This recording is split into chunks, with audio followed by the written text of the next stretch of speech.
आज मुल्क के मुख्तलिफ इलाकों में क्या रहेगी मौसम की सूरत हाल? सर्दी की लहर में हो गया इजाफा या बारिश का है इम्कान? आइए देखते हैं। मुल्क के बेशतर इलाकों में कई रोज से जारी बारिशों और सर्द मौसम से शहरी हैं काफी परेशान।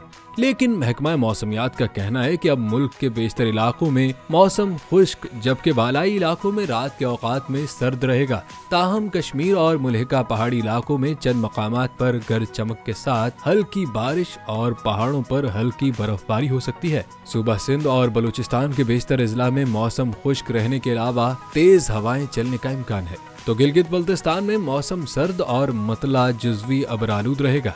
दूसरी जानिब सूबा पंजाब और केपी के बेशतर अजला में मौसम सर्द और खुश्क, जबकि बालाई इलाकों में रात के औकात में सर्द रहेगा।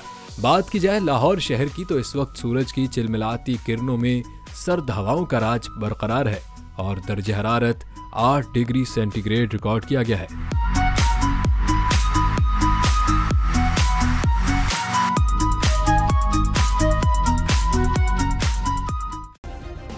सब्सक्राइब करें और बेल दबाएं ताकि कोई खबर रह न जाए।